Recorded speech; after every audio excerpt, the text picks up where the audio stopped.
Muchísimas gracias de vuelta, me sumo a las palabras de Daniel, por invitarnos a este seminario, a co-coordinar este seminario. Hemos trabajado con ustedes en temas financieros y legales con determinados clientes. No habíamos tenido la experiencia de coordinar un evento así, y creo que bueno, la experiencia viene siendo buena, así que esperemos que termine en esa misma línea. Ahora tenemos un panel, un bloque, donde vamos a cubrir los temas de reestructuración corporativa. Y bueno, la verdad es que vemos que Argentina se va repitiendo, digamos. Nosotros nos acordábamos que en 2002, 2003 habíamos trabajado bastante en estos temas, habíamos hecho un paper bastante extenso que cubría cada caso que había habido de reestructuración de deuda privada de las distintas compañías operando en Argentina. Esa había sido una crisis sistémica y bueno, lamentablemente, 18 años después vemos que otra vez parece que vamos encaminados a tener un proceso extendido, abarcando a muchas compañías, con ciertas dificultades y restricciones financieras, ¿no? Y con sus pasivos y necesidad de reordenarlas. Vemos que había, digamos, algunos factores propios de la crisis del COVID, de la inestabilidad macro, la volatilidad, y que algunas compañías preventivamente habían encarado esos procesos de reestructuración, y aquí tenemos dos personas, Adrián y Juan, que nos pueden comentar sobre esas experiencias de refinanciación o de reestructuración. Y a eso se agregó, digamos, y creo que Fermín y Victoria pueden complementar bastante bien ese frente también, las normativas cambiarias y regulatorias del Banco Central, de la CNB, que creo que todos acá ya estamos bastante familiarizados, que extendió, digamos, un tema que podía ser individual de cada compañía a una cuestión más sistémica y casi que forzó o está forzando a varias empresas que por ahí no tenían problemas o tenían posibilidades de elegir el timing de que querían hacer, a estar medio obligadas a hacerlo. Entonces, bueno, creo que un poco de todo esto vamos a tratar de hablar en este panel. Que buscamos combinar la experiencia específica, digamos, financiera y de gestión que tienen Juan Vico y Adrián Mesaros con la experiencia legal que pueden aportar Fermín Caride y Victoria Tuculet. Así que, digamos, a una muy breve presentación de cada uno de ellos. Juan Vico actualmente es el CFO de Aeropuertos Argentina 2000, está desde agosto de este año allí, y antes fue el CFO de Telecom por 3 años, y antes estuvo también en Cablevisión, digamos, obviamente en los temas financieros. Adrián Mesaros es CFO de CGC ya desde hace 4 años, y antes tiene una larga trayectoria en áreas financieras, en compañías, no solo en Argentina, sino en América Latina. Fermín Caride, socio de Bomchil, con especialización en servicios financieros, en temas corporativos y mercado de capitales, y Victoria Tuculet es asociada senior del estudio también en los mismos temas, digamos, ¿no? Así que, si les parece, podemos empezar con Adrián y con Juan, un poco cubriendo los temas más financieros, y vamos complementando también con Fermín y Vicky en los temas legales. Les dejo la palabra. Yo creo que, bueno, uno de los puntos que por ahí como disparador nos parece interesante es, tanto en la experiencia de CGC como de Telecom, digamos, se hizo ustedes hicieron una gestión de manejo de pasivos antes de las regulaciones del Banco Central, y un poco es qué lo llevó a definir el timing de cómo encarar el proceso en ese momento, o cómo piensan que hubieran estado las distintas compañías si no se hubiera hecho nada al respecto, digamos, ¿no? Así que les tiro el tema y les cedo la palabra. Bueno, arranco. Bueno, muchas gracias por la invitación.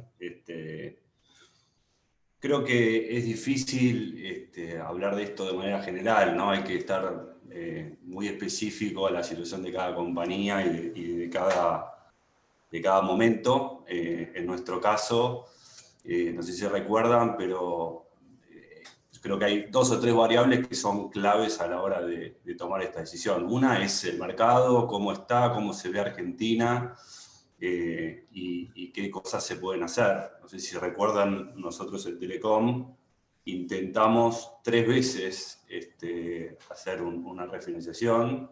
Una fue en julio del 19, un poquito antes de las PASO. Hicimos una nueva emisión, un cash tender offer, con la idea de levantar dinero fresco y cancelar un vencimiento que teníamos en el próximo, ¿no? En el 2021, y hacer un trabajo sobre los pasivos extendiendo un poquito el plazo. Bueno, era otra la mirada de los mercados en ese momento. Era prácticamente estábamos haciendo un cash tender a par, y no fue acompañado. O sea, tuvimos mucho éxito en la colocación y muy escaso en el cash tender. En ese momento los inversores no querían irse a Argentina y prefirieron quedarse con el papel. Obviamente al otro día de las PASO llamaban todos desesperados para ver si el cash tender se podía reabrir. Pero bueno, ahí nosotros cambiamos un poquito la estrategia y antes de las elecciones intentamos nuevamente ir al mercado con una oferta de extensión de plazo y pagando algo de cash. La situación todavía, el mercado no tenía claro para dónde iba a ir Argentina, entonces también decidió no acompañar esa propuesta.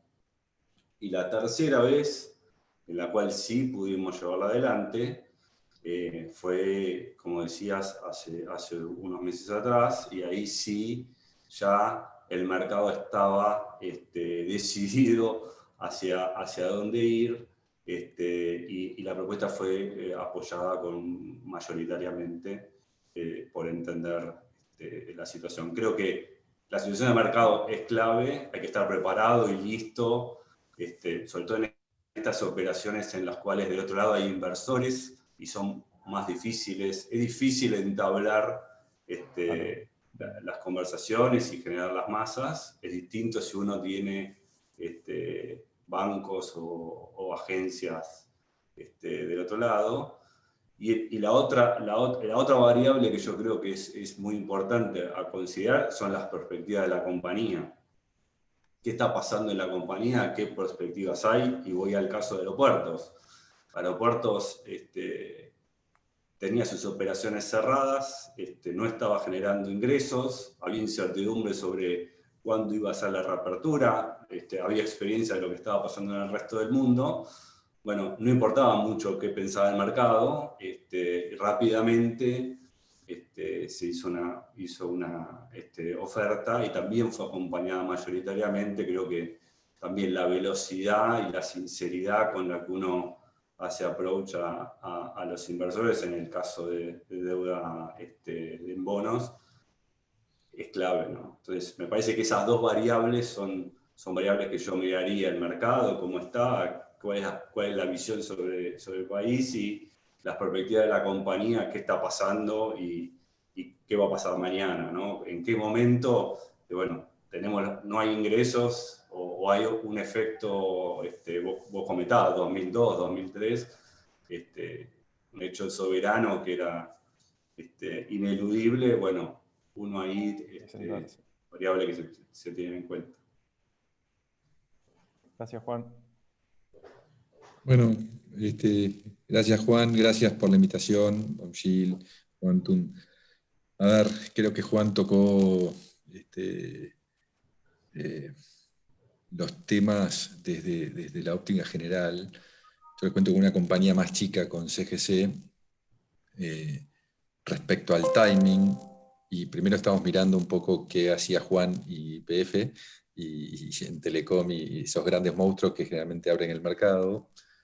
Y también habíamos estado en julio del año pasado proactivamente tratando de agarrar una ventana de mercado con un vencimiento que nuestro no era obvio, no era tan cercano. El vencimiento de CGC original es de noviembre del 2021.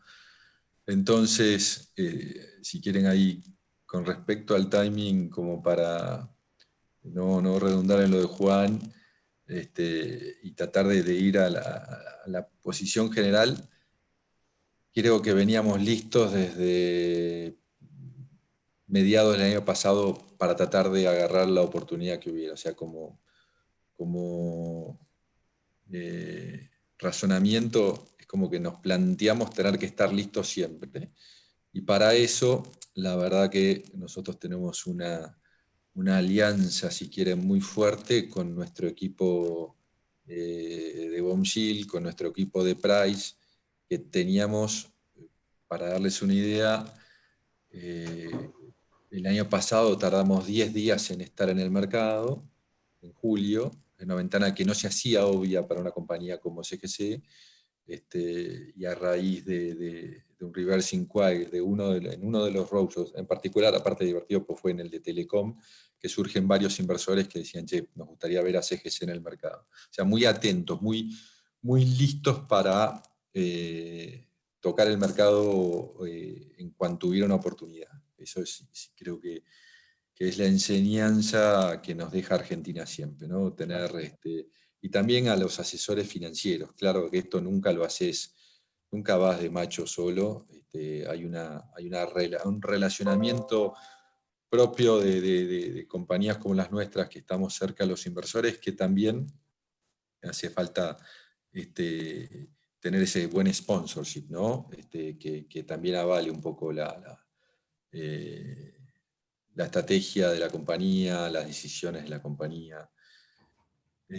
Así que del tema de timing, diría proactividad, estar muy bien armado en el equipo. O sea, si te propones estar listo, y la verdad que justo acá con Victoria, con Fermín, nosotros forzamos los timings, siempre les diría que falta el otro socio nuestro, que es Price, que es histórico, que te permite quizás, esta vez estuvimos en 15 días en el mercado y tardamos un poquito más porque se dio una particularidad que teníamos que presentarnos con cifras de acuerdo al timing, después de que salió IPF y Telecom, del primer Q y del segundo Q, que era algo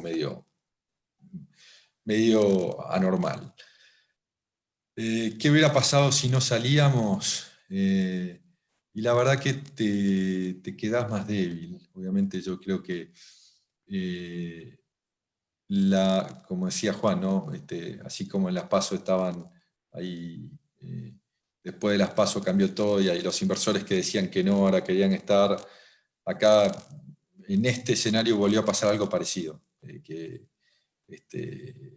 había mucho actor del mercado, inversor del otro lado, bancos. Che, ¿por qué no esperás? Argentina, ahora que reestructuró, se va a poner en yields más lógicos, va a normalizarse, y un poco esa no es la certeza, ese riesgo que siempre te pone Argentina, si mira, mejor cerrémoslo ahora. Sí. Y si después Argentina mejora, nos promediaremos con los próximos vencimientos. Pero si no cierra y tuvimos la oportunidad y la dejamos pasar, y ahí es donde creo que no podemos estar. Aunque te salga un poquito más caro, si después todo mejora, si mejora, bueno, para adelante lo vas a poder promediar. Pero bueno, creo que para el resto de las compañías, lo que te termina definiendo mucho a veces es el calendario. Si tenés el vencimiento, te vas a tener que sentar sí o sí. Creo que hay poquitas chances de esto de que puedas ser proactivo y sin tener el calendario que te obligue, como decía Juan, poder alinear los intereses de todos los inversores que digan, bueno, a ver, ¿qué hay para mí? Porque inversores y bancos también, ¿no? Tanto la de Telecom como la de aeropuertos, como la nuestra de CGC, por distintos caminos hicimos la renegociación con los inversores, y pasado eso nos sentamos con los bancos y también renegociamos los bancos. Claro. Pero bueno. Queda claro. Ahí tocaste un punto, Adrián, digamos, en general, por lo que hemos visto nosotros, uno de los pedidos de los acreedores o de los bonistas era una especie de pari passu, ¿no? O uno de los planteos de que si había un ajuste en los términos y condiciones de los bonos, el resto de los pasivos financieros que hubiera, digamos, si había bancos o eventualmente multilaterales, que a veces es más difícil, que acompañaran un poco, ¿no? Entonces, ese era uno de los puntos que quería preguntarles, cuáles eran los planteos más habituales de los acreedores, y también el tratamiento de los holdouts y si se exigían umbrales mínimos de participación o no, y después por ahí podemos enganchar eso con Fermín y Victoria para ver, bueno, en los casos de bonos privados, donde la existencia de cláusulas de acción colectiva no está tan extendida, digamos, cómo son los mecanismos para llevar adelante las reestructuraciones y el tratamiento a darle a los holdouts, ¿no? Les tiraría ese punto. Creo que Juan tenía bastante más deuda bancaria en proporción. Claro. Sí. Así que lo dejo avanzar. Bueno, sí, nosotros hicimos todo junto, con cierres diferentes, pero el planteo fue total. Teníamos un consorcio de bancos bastante extendido, bastante facilidades, y bueno, la deuda con los bonos. No hubo condicionalidad, es decir, no es que los bonistas nos plantearon, bueno, si no cerrás traeme firmado que los bancos hacen rollover de sus acreencias. Creo que la principal razón es que la propuesta de valor que se le hizo a los bonistas era realmente interesante para ellos y vieron valor ahí per se. Obviamente nos preguntaban qué van a hacer con la deuda bancaria y les contábamos en dónde estábamos. La deuda bancaria tenía la particularidad que tenían, la mayoría tenía paraguas IFC, IDB, y eso fue, como bien marcaste, te diría para mi sorpresa, la principal complicación. Uno está muy cerca de las instituciones financieras. Creo que tanto Adrián como yo siempre tenemos muy cerca. Creo que los bancos entendían perfectamente los créditos, están muy encima, con lo cual tienen esa sensibilidad y entendían el big picture, digamos, hacia dónde va y generaba valor para todos. Nadie quiere tener un estrés o vivir un momento complejo, con lo cual fueron charlas muy productivas. Pero cuando uno después va a organismos por ahí más burocráticos, que tienen muchos más pasos que seguir, que han tenido recientemente un par de tropiezos en Argentina, los casos, digamos, más de reestructuración, hay algunos de estos organismos que están involucrados. Bueno, hizo que un poco se demorara ese cierre. Creo que finalmente se llegó a una muy buena solución, pero hubo que pasar por muchos pasos que quizás no eran los que, por lo menos a priori, nosotros nos imaginábamos. Nos imaginábamos un cierre más a la vez, digamos, de todo junto. Los holdouts, creo que, bueno, uno lo que tiene que tratar de evitar en estos procesos es el free riding, digamos, ¿no? A veces hay muchos inversores que tienen situaciones particulares de sus fondos, que tienen restricciones, no sé, por el plazo que los bonos pueden tener, o por las porciones cash, o por los tamaños, etcétera, que son muy atendibles.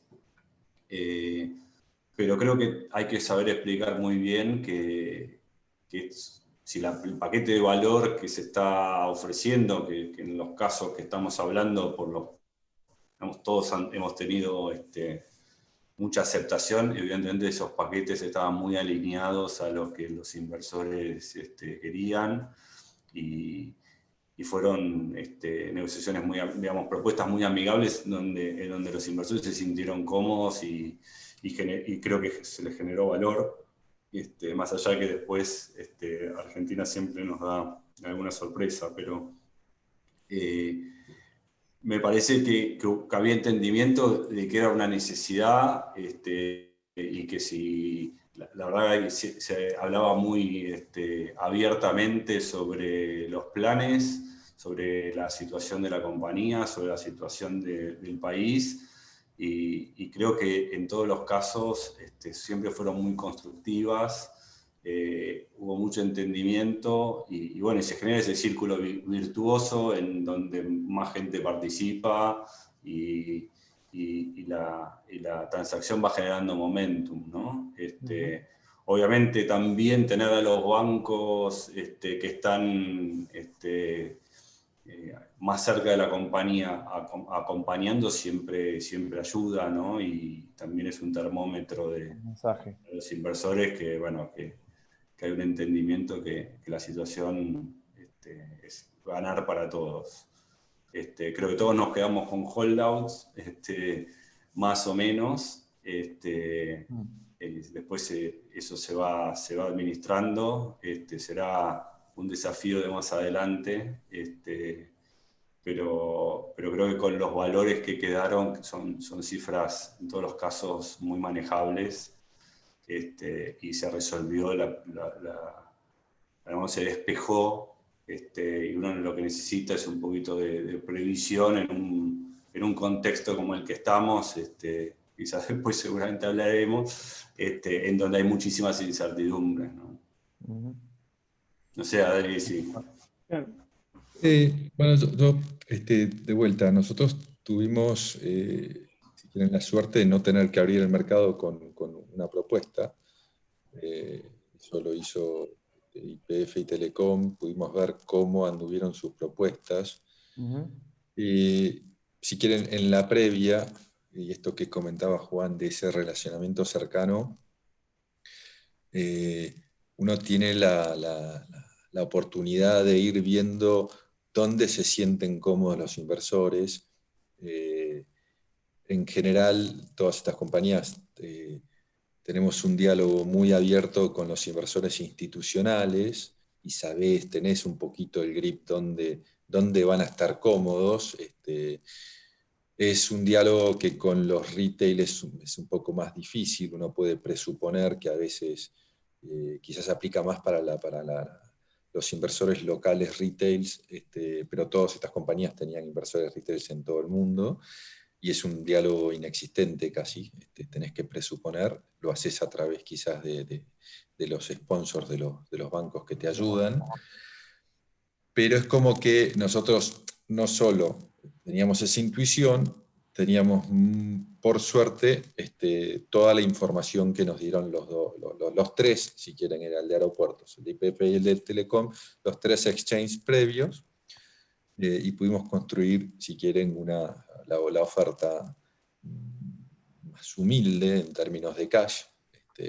Nosotros, como compañía de capital intensivo, todo el tiempo tenemos que defender mucho el poder quedarnos con cash para que la compañía y la operatividad no esté afectada. Olvídense de todas las contorsiones que nos planteó el marco regulatorio, los cambios de normativa del central, que ahí ya Vicky y Fermín explicarán, pero y la suerte de ver entonces una oferta que ya tenías bastante más grip. Igual todo a aprobarse. Respecto a bancos e inversores, nosotros, el approach nuestro, quizás la diferencia que tuvo fue, a los bancos le dijimos, che, si me va bien con el exchange, te voy a pedir que vos también me acompañes. Y en un acuerdo previo nos permitió, y si los inversores preguntaban, che, ¿qué va a pasar con los bancos? No, los bancos ya estamos de acuerdo que si nos va bien con el exchange, ellos también refinancian. Y ahí se quedaban tranquilos, no hubo una exigencia del otro lado, y lo hicimos en 2 pasos. Así que después de terminar el exchange, estuvimos unos 20 días después, cerramos con los bancos también.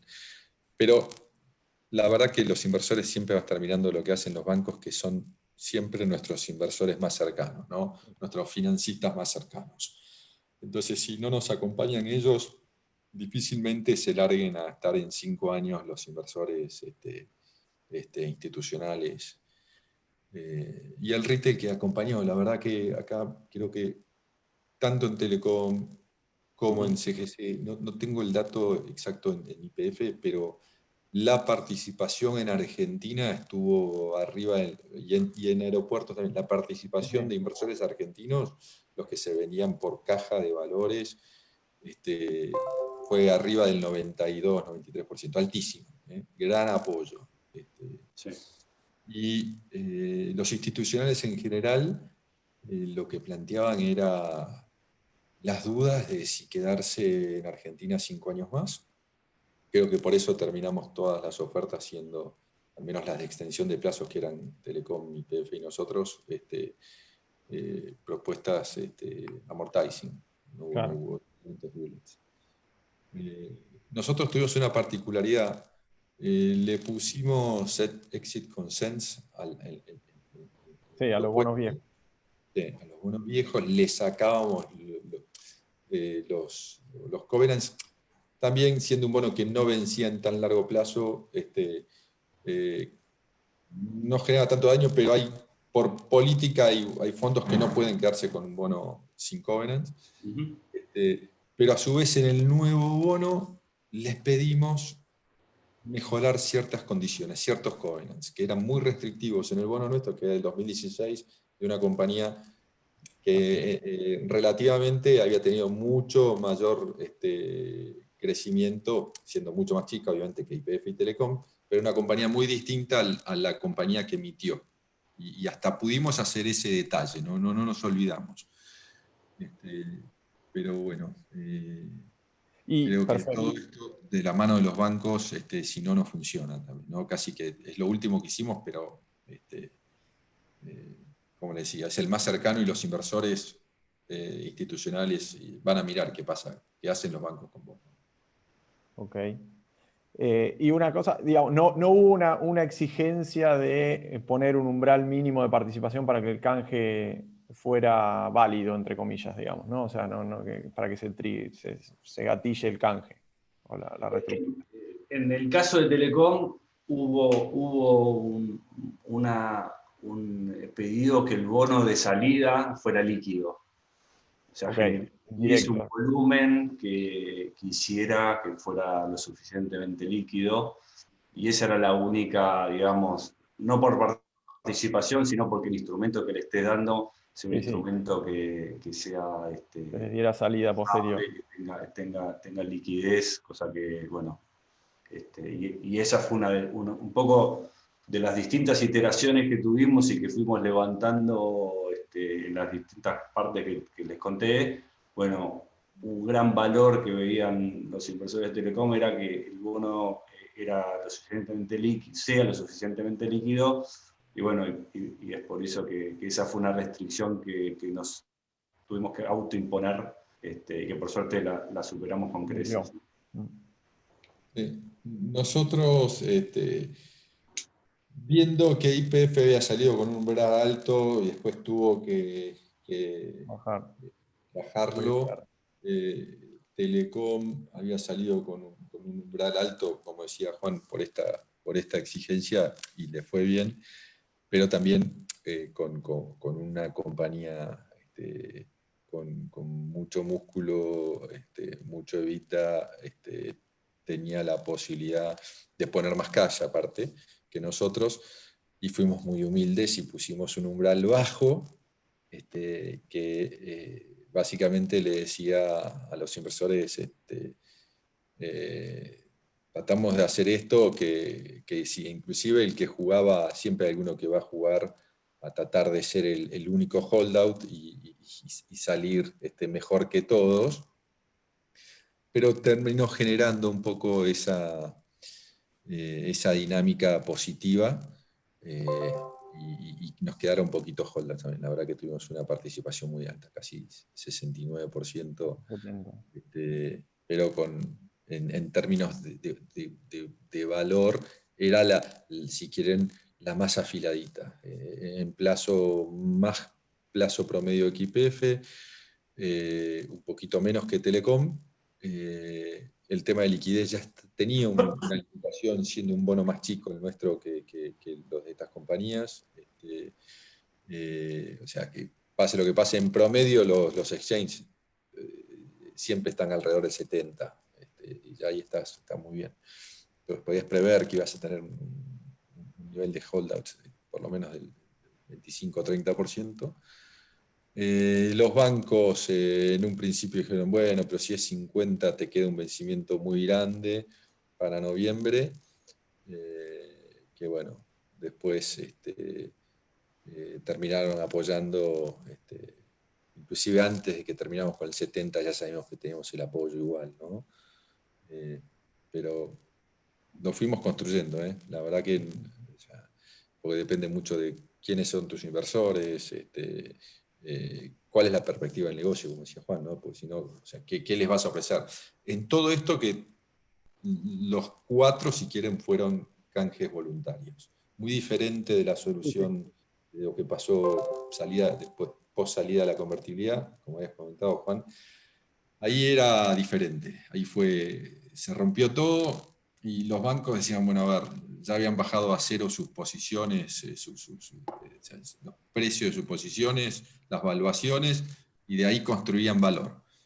Acá esto fue absolutamente voluntario, y creo que hay una diferencia muy grande a lo que pasó en ese momento al de ahora.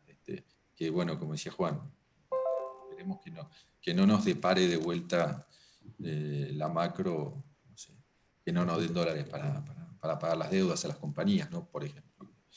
Pero entrando en ese punto, creo que por ahí está bueno, Fermín y Vicky, si quieren tomar la posta y de cómo está afectando el marco regulatorio, las regulaciones a la capacidad de las compañías de afrontar sus servicios, las que lo quisieran hacer, o de condicionarle las propuestas de reestructuración, las que necesiten hacer algún trabajo de manejo de pasivos. Y un comentario antes de darte la palabra, Fermín y Vicky. Si alguno de los asistentes quiere hacer una pregunta, ahí abajo hay una barrita dentro del Zoom que dice preguntas y respuestas, nos la mandan y algunos lo están haciendo, y después también lo canalizamos y nos da el tiempo.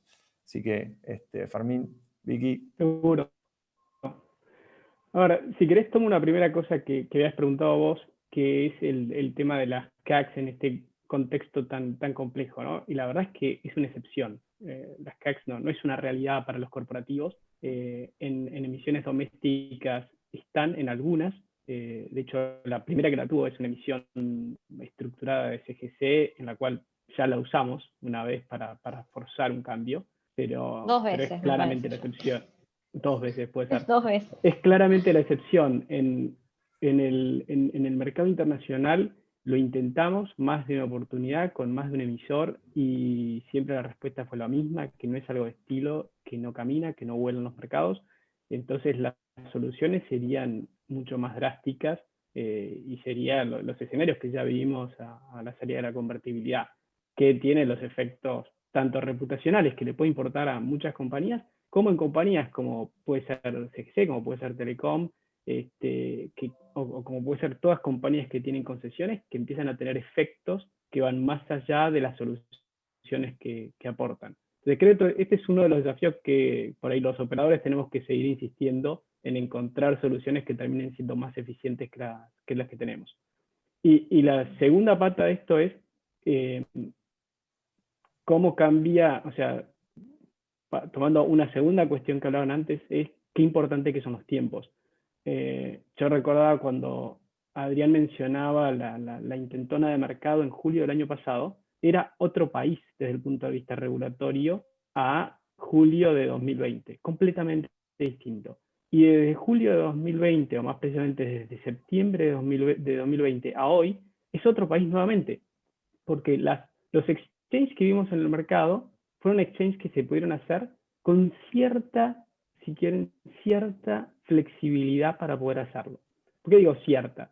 Cierta porque las compañías no podían, digamos, tenían que liquidar su caja para poder hacer un pago, no tenían posibilidad de cancelar, de precancelar capital, salvo que tuvieran nuevos fondos para precancelar capital, en cuyo caso los nuevos fondos tenían que ser con una vida promedio mayor, tenían que ser más chicos los primeros cupones y tenían que ser más largos los primeros cupones, pero podían cancelar la deuda, podían cancelar a su vencimiento.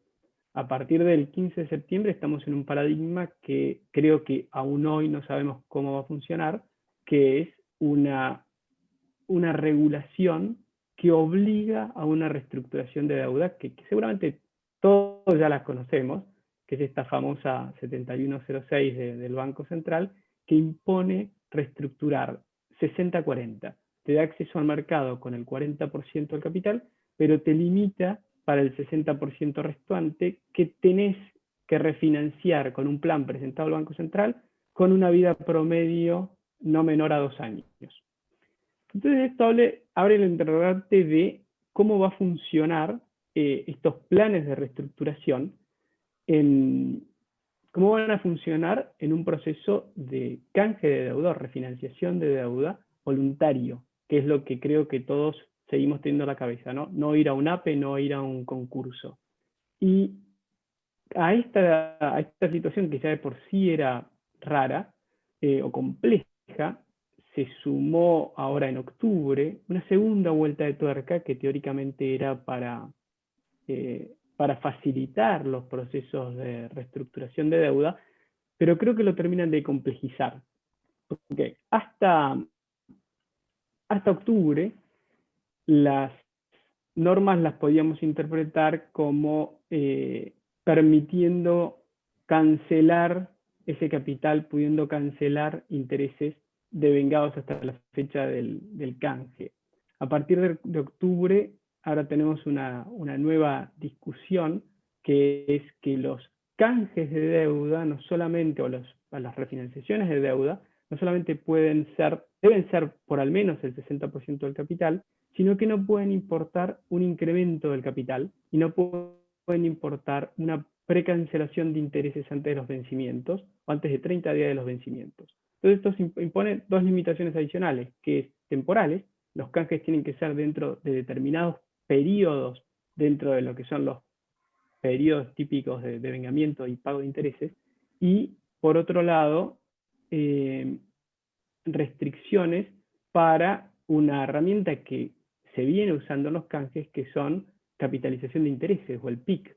¿Por qué? Porque las compañías lo que vemos que están ofreciendo es: dame el oxígeno inicial durante un primer periodo de tiempo de poder descargar la carga financiera de intereses durante, no sé, 6 meses, 8 meses, 10 meses y capitalizarlo. O poder tener esa opcionalidad. Esto es algo que lo vemos en reestructuraciones tanto en oferta pública, que lo vimos en algunos de los canjes, como en reestructuraciones privadas como una herramienta que da flexibilidad. Hasta estas normas teníamos, si quieren, una duda, porque no estaba regulado, pero sobre la base de lo que fue toda la regulación 2002-2015 que la permitía, podríamos decir, la capitalización de intereses está permitida. Los nuevos planes que pide el Banco Central, uno de los requisitos que están sumando es que los planes nuevos no pueden importar vencimientos de capital mayores a los vencimientos de capital de la deuda original.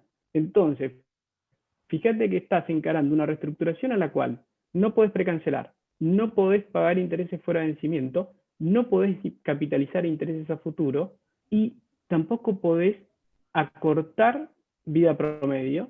O sea, estás encorsetado por vida promedio y encorsetado por cupones. Entonces, por ahí la contrapregunta que me gustaría hacerle a Juan y a Adrián es: ¿cómo hacemos? Los abogados podemos escribir lo que nos pidan que escribamos, ¿no? Como para algo nos pagan, es lo único que podemos aportar. Pero ¿cómo convencemos ahora al inversor de que acepte meterse en este ambiente regulatorio, que es muchísimo peor al que teníamos hace 3 meses atrás.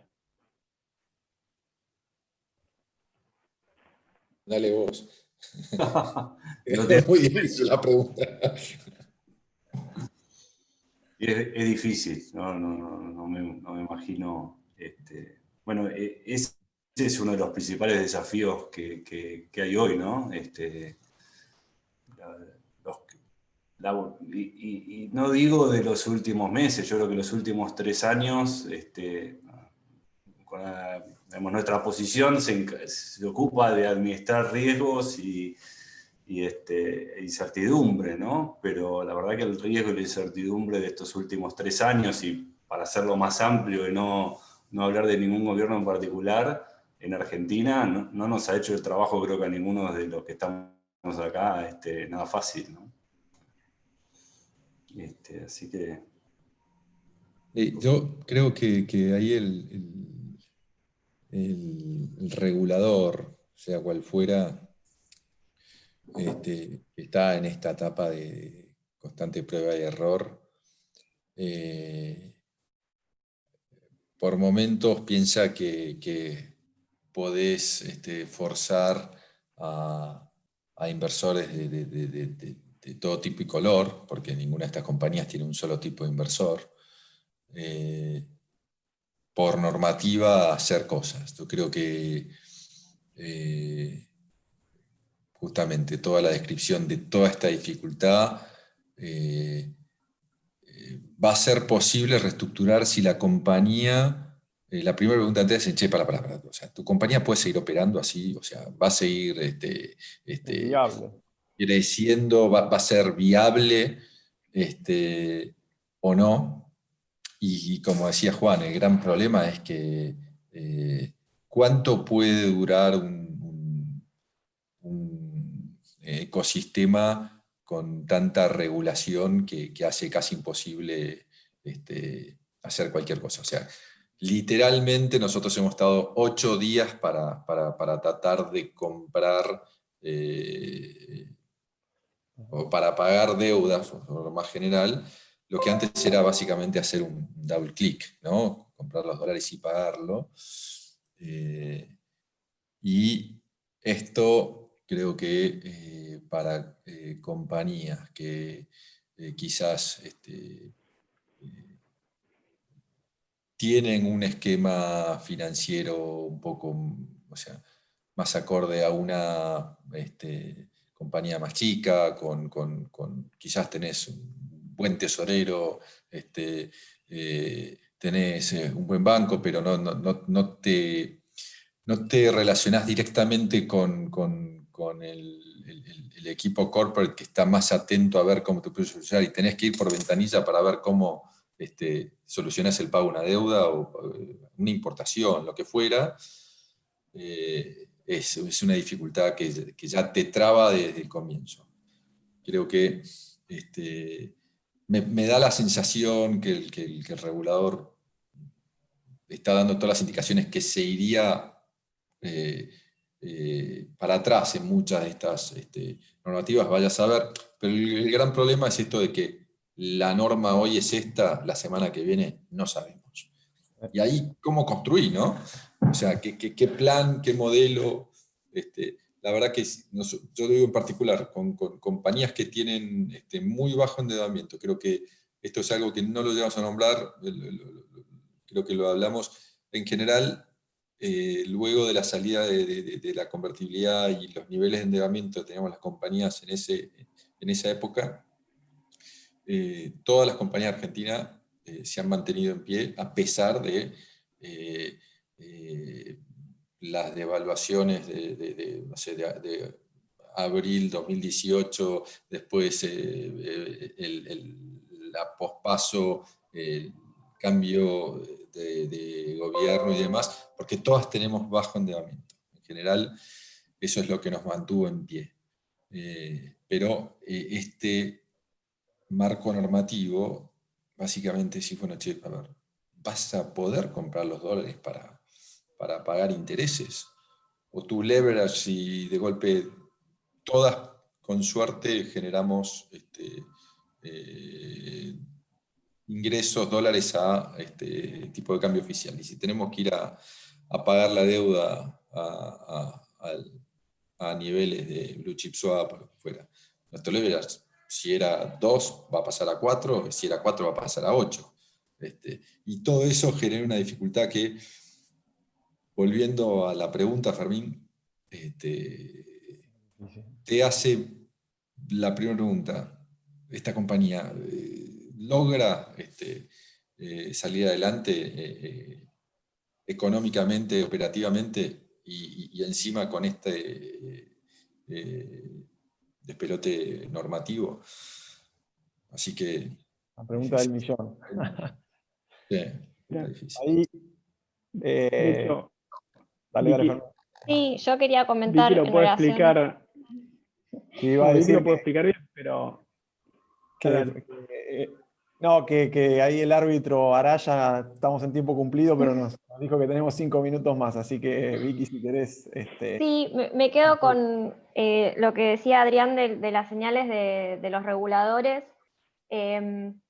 A nivel central todavía no vimos nada distinto de lo que describió Fermín, pero la CNB recientemente sacó una norma bastante interesante en materia de canje de deuda privada, es decir, de ONs colocadas en forma privada o deuda bancaria por ONs con oferta pública.